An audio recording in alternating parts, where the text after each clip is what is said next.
I don't know about you, but I'm excited for Full Gear. I'm John Rentham with my review of AEW Dynamite, but before we get to Full Gear, we have to get through this episode and next week's episode, because it's not until the 7th, and my time machine's in the repair shop, and I don't know about your guys' time machine, but time machine, repairs aside, this was a pretty good episode of Dynamite. I will have a few things I'm going to critique, because I have to be fair across the boards, what I do with WWE, New Japan, and AEW is doing a lot of things right. But there are certain things I did not enjoy, and the comment box is right there. I would love to hear from you guys. And we start off with MJF and Wardlow. If Wardlow wins the title, then I become champion, MJF says. And, well, that gets Wardlow a little bit upset. And he says, because he's under contract to me. They're playing the seeds for this, and eventually, I think by May, they're going to have MJF versus Wardlow, and then Wardlow is going to be ousted from being his help. Or, sometime just before that, maybe they have a championship clash. And then MJF beats him, and Wardlow goes off on his own. Or has to win his freedom by, doing something. Actually, I think that they're going to do a storyline with him having to go through the inner circle. Because MJF's going to end up leading the inner circle. That's what they're going to do. But then Sammy, speaking of the inner circle, it runs in, tosses his jacket. Because, MJF's like, oh, nice jacket. And then he's like, well, I'm going to make sure you never join the inner circle. And MJF's like, what's with this hostility? I have some pointers about your promos. Don't. And Sammy gets upset. And the one line, this is the MJF we fucking need. The guy who looks like he sells Adderall to middle schoolers is upset. This is the MJF we need, not Le Dinner Debonair MJF, which I know what they were trying to do. It didn't work for me. There are people that liked it, and that's fine, and I respect your guys' opinion. I hate it. I thought it was one of the worst things and a bad use of MJF, even though he has a great singing voice. I haven't really cared for much of what Chris Jericho has done in 2020, especially since losing the championship.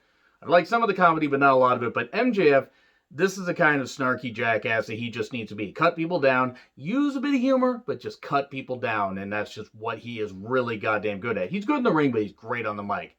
He says, what are you going to do about it? And Sammy's like, oh, I'm just thinking about all the things I'm going to do about it. Obviously, all this stuff with people being against MJF being in the inner circle is going to lead to MJF, running the inner circle at Full Gear. Because they're going so hard, like nobody wants MJF in it, that he's going to have bought people off, and that's just, they're just going to do something like that. It's not going to be inner circle warfare. It's not going to be like NWO Black and White and NWO Wolfpack. It's just going to be, MJF ousting Chris Jericho. It's very obvious, but as long as they do it right, they could actually right the ship here because MJF is really good. And then we have Wardlow, Mr. Mayhem versus Adam Hangman Page, semifinal world title eliminator match. Really quickly, this was the better of the two eliminator matches that they did.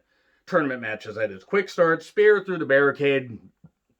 Wardlow was made to look like $1 million here. Hangman bumped his ass off for him. One funny line from Shivani. Wardlow is so young and so powerful. Wardlow is 32. Adam Hangman Page, a veteran, is 29.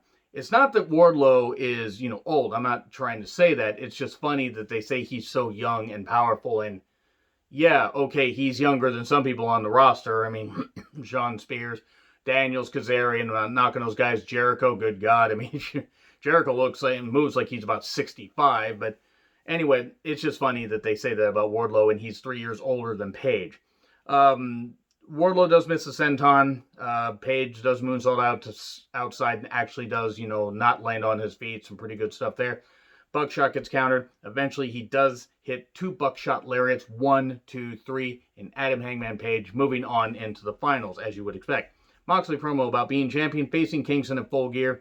I'm not going to defend the title. I'm going to weaponize it.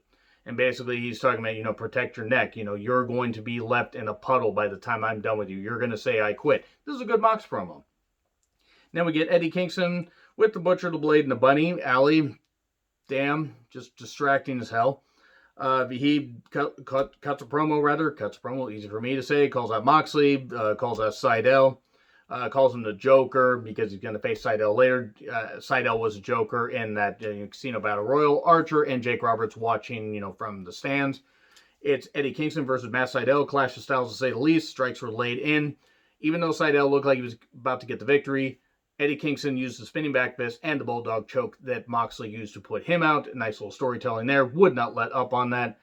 And then Allie, again, damn, getting the mic there and Sydal yelling, I quit, pretending, Eddie pretending he's Mox. This was good storytelling. Now we get Excalibur interviewing the Bucks while FTR and Tully are in another room, even though I think they were probably about 3 feet away. FTR would take a shot at Excalibur for getting a job because of the Bucks, which is true. I mean, and you know what? I'm not knocking Excalibur, but that is the case. And the old Bucks is back was actually something that Matt said. That's great English right there. It's one thing for me to screw shit up. It's one thing for other people to screw shit up. This was taped. They could have retaped this. This is fucking ridiculous that they let that in there. If we don't win the titles at Full Gear, the Bucks say, then we will never challenge for them again. So one of two things is going to happen. And it's the same stipulation that Cody did with the title when he faced off against Jericho, last year. They're going to find a way to work around it and everything where the Bucks are going to have to get a championship match at some point. So either FTR is going to win and the Bucks are going to just have to find a way to get him by, say, August, or they're really never going to make themselves champion. And I think the first scenario is more likely. So it was what it was. The Bucks really are not intimidating at all. They're not badasses. I'm not saying that they're bad athletes at all. They're not for me, but they just aren't badasses to me. Shivani and Dasha host a town hall meeting. Should MJF join the Inner Circle? Now, I want to say right now, there were things I did not like about this, but once it got to the third guest, it got better. Luchasaurus talking economics. How can MJF, help with the profits of the Inner Circle? And MJF even had a graph. I want to say right now, Luchasaurus is impressive in the ring, and yes, it's impressive that he has, that he has a master's degree and that he is intelligent. That part didn't work for me. Britt and Reba are there, Reba fangirls over Jericho. It's like, fangirling over somebody's drunk uncle, if you will. And about MJF's friendship, his track record isn't all that good. Britt Baker said that. Jericho then says, well, MJF, if you try to turn on us, we'll beat the shit out of you. Avalon then wants to join the Inner Circle. They laugh it off. Suddenly Bischoff. This is where things picked up. Bischoff was much better here than he was in the, the whole debate thing with Orange Cassidy and Jericho last time. He references JFK's inauguration speech, January 20th, 1961. Ask not what your country can do for you, but wait what you can do for your country. Easy for me to fucking say at 1 a.m. in the morning. And says, what can you do for the Inner Circle? And he's bringing friendship. What can they do for you then is what, Bischoff asks next. And that, you're close to being the total package. And actually he says, no, I am the total package. It's like, I might not be the best team player, but with them, I could learn to be that. Bischoff is like, I worked with Jericho and he's a prima donna. And then Jericho gets all set. He's calling me names. Mr. Jericho, shut up, Shivani says. That was some great shit. Thank you, Mr. Shivani. Nice little callback to the TNT stuff. What are the chances you two just don't kill each other? And MJF and Jericho have a bit of a war of words. Well, MJF mainly says, that he has given everything and all this. And it's like, what haven't I done? Well, you haven't beaten me, but I'm going to give you that chance, Jericho says. At Full Gear, you beat me, and I will let you join the Inner Circle. And he says, I will do anything. You don't understand, Chris. I will do anything. He's going to get the Inner Circle to align with him, and he's going to take the Inner Circle from Jericho. If he doesn't, I'll be absolutely shocked. So this was good by the end. Once Bischoff got there, it was good. I didn't like the comedy shit before, but I liked once it got to Bischoff. So I'm going to give this segment a plus. This segment actually ended up being a plus more than a minus for the show. And then Team Taz, they just talk about, Will Hobbs and Darby Allin and everything, and who gave Cage permission to talk. Cage roided up out of his goddamn mind. So anyway, Cody's entrance needs a little bit more pyro. I'm going to be very quick right here. Cody with Dustin versus Orange Cassidy. Lumberjack match for the TNT Championship. I hate it. I absolutely hate it. I hated this match. 100% hate it. I don't really care for Orange Cassidy. Other people do. You can like it. I don't care. Because you're you. And you can have that opinion. I'm me, and I'm going to have this opinion. I will never, ever like Orange Cassidy. I don't get the gimmick. I don't want to get the gimmick. And I don't need to get the gimmick. Hybrid 2, Best Friends, Silver Reynolds, various Dark Order members, Gun Club, Jungle Boy, and others, Will Hobbs. They're all there. And basically it ends up with, a giant superplex spot, where everybody crashes and burns. Beach break for 2, distraction. Silver attacks Cassidy. Arn even punches him. Cody doesn't see Crossroads for 3. Everybody brawls. And that's just all I got to say about that. And I'm not even upset. It's just that match was just shit. I didn't like it at all. And then Miro and Kip, are going to give the Best Friends a gift. And they forgive them until they don't. And then they beat them up. And then this gift that they were going to give them is unwrapped. And it's the console, the little joystick and button console from Alan, the arcade game. This is stupid. The best friends were involved in some of the worst bullshit ever, like as far as Trent's mom's van and stuff like that and everything. And it's a freaking goddamn arcade game. I love video games, but come on. Serena Deeb versus Layla Hirsch, NWA Women's Championship. Great shit. Good stuff. Really good stuff here. Clash of Styles. JR does not seem to give a damn about the women's matches.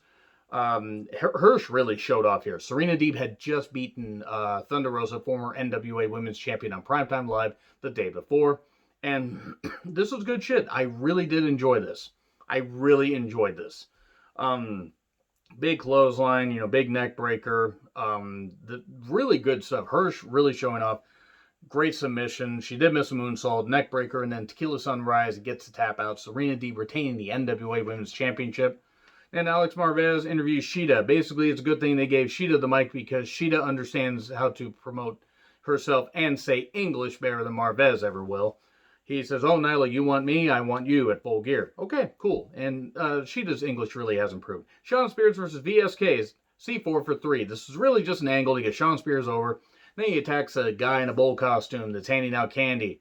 It's not Justin Roberts, oddly enough. And, oh no, it's Scorpio Sky. Scorpio Sky hits him with a TKO, and that's it right there. You mess with the bull, you get the horn. There we go. That was Excalibur. Announcers run down Full Gear, which is looking like a great card. Next week, Jericho and commentary. Trent versus Miro. Shawn versus Scorpio. Cody and the Gun Club versus Dark Orders 4, 5, and 10, I think. And then Mox and Kingston face-to-face. Penta versus Omega, semi-final world title eliminator match. Eddie had a pre-tape promo with both of the Lucha Bros. The Sweeping Girls seem almost lifelike. They were wearing Lucha Bros masks. I like that they're leaning into the fact that Omega can kind of be an unlikable douche in the ring. It just is what it is. Some people like Omega. I don't. I don't hate him. I think his best matches were against Okada, and ever since then, it's been here and there. Though he was involved in one of my favorite matches of the year. Phoenix was in Penta's corner because Phoenix beat Penta last week but was injured, and he gave up his spot to Penta, as Eddie just said. And they made the match comedic with the glove stuff and the chops and everything. And it's not that the chops weren't laid in. The moves were laid in, and they hit some good strikes. I just didn't care.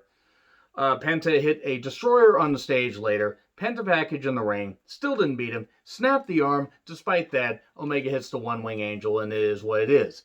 Omega versus Page in the finals, as you would expect. It wasn't a bad match. It wasn't for me. They have had better matches in the past. The match that they had at All In was a lot better than this. Now, I didn't expect this to go 30 fucking minutes, but just to me, the antics and all the shit from Omega, it just doesn't work for me. It works for others, but not for me. Anyway, agree, disagree, what I said, like, share, subscribe, Twitter handle in the description. I'm John Ritlin. I'll see you soon.